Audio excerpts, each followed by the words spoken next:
You're looking at it from the wrong side. You're looking at this dynamic as something other than a tool. AI is nothing but a tool. That's all it is. It's like a hammer. It's like a slide rule. It has a particular purpose.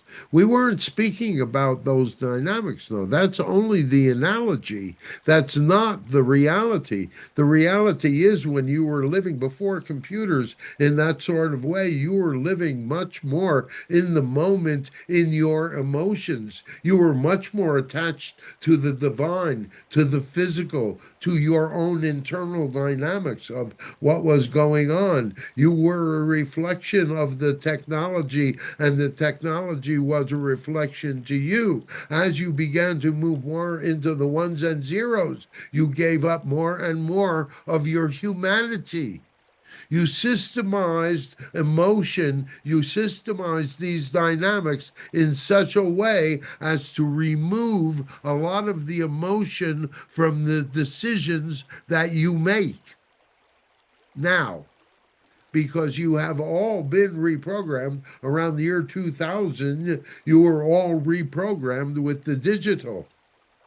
And the more each of you had to take that moment of that time where you had to put down the pen and the pencil and pick up the keyboard, and you had to learn to think like a computer in order to be able to communicate with it, that's when that change occurred within each of you. And it was different for each of you. It was insidious in that sort of way. It didn't happen to you all at the same time, but it did happen to you when you entered that world of computers.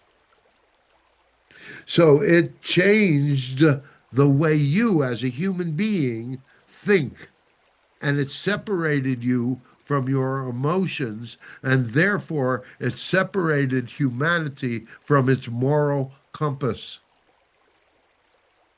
So, as decadent as the world has been, for the past 25 years, it has been incredibly decadent and getting even worse. Make any sense, John? Does I think the timeline goes back further than 25 years. Yeah. But let's keep it within acceptable limits. All right. We're just trying to show you the point of the analogy. You can use because you can use the year 2000 as the big changeover into technology. Not that the computers didn't exist beforehand, but they became. It's kind of like it took over energetically. Because in the beginning, we were using communicating to the computer with ones and zeros. Correct, Adrian. So if we do this thing, we're able to do this thing with the AI, then we are going to, in a way, over not override, but step outside, step No, beyond. all we are doing is giving humanity another choice, Right, but putting it in such logical, reasonable terms that they see the truth of the matter. right. And so it's just a matter, you've already got the information, and all of you, you can all imagine what the world would be like, what it will be like. It's within the dynamics of your imagination already, and therefore it exists as a possible future for your world. And then there's all of the other yeah buts and bullshit that comes in that keeps you distracted away from actually focusing on your goal. And yet, as powerful as fragmented as you all are, think about how powerful you all are at the same time. How your reality really does reflect who you are in any given moment. Yeah. So, So how do you merge the big five into AI? well, what you need to do is reclaim your emotional self, don't you? In the dynamics, we would say to you that you all really have already. See, that's the whole dynamic of connecting with your spirituality.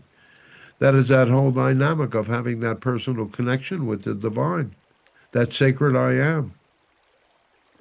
Just your quest in that sort of way changes your brain function, changes your purpose. And again, all we're really saying is that you're coming more and more in contact with your soul's path, with the path that you chose for yourselves. And this whole dynamic of understanding the difference between the analog and the digital is really to basically understand that one contains human emotion and human dynamics of history and human dynamics of interaction, and the digital does not.